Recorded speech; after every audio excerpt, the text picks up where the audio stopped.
امت کی اصلاح یہ علماء پر فرض عین کے درجے میں یہ چیز آ گئی، بحیثیت جماعت کے، بحیثیت گروہ علماء کے، یہ چیز ہم پر ایک فریضہ کے درجے میں آ گئی، اور ہم نے اس پر توجہ نہیں دی، اور امت میں بگاڑ پیدا ہوا۔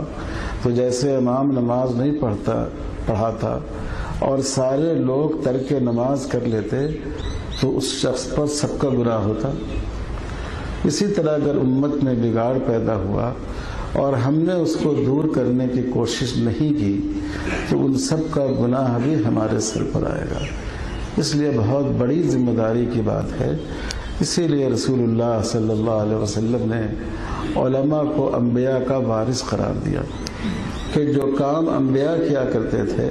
آپ چھوڑ دیجیے، جو کام انبیاء کیا کرتے تھے وہ کام رسول اللہ صلی اللہ علیہ وسلم کے بعد علماء کو انجام دینا ہے۔ کسی مادی فائدے کے لیے نہیں دینا ہے، تنخواہوں کے لیے نہیں دینا ہے،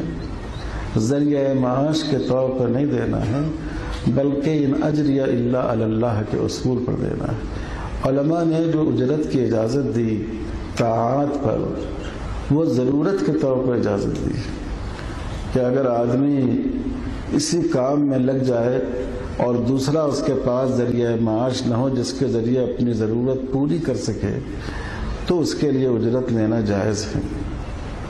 لیکن اصل میں جو ہمارا کام ہے وہ اجر کے لیے ہے، کیونکہ ہم انبیاء کے وارث ہیں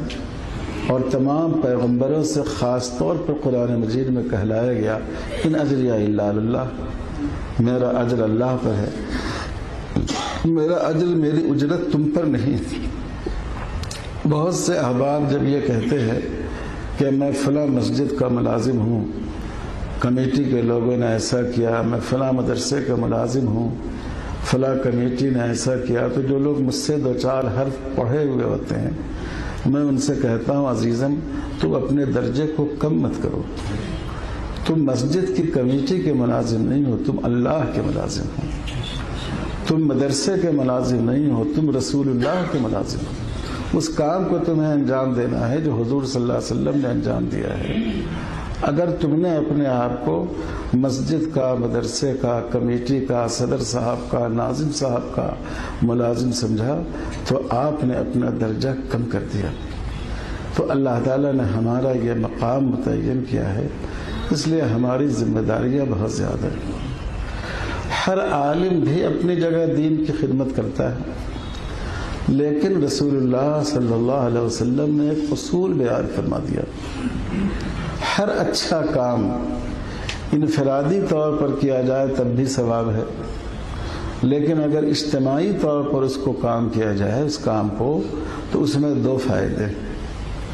ایک فائدہ ثواب کے بڑھ جانے کا ہے اور ایک فائدہ اللہ کی مدد کے حاصل ہونے کا ہے۔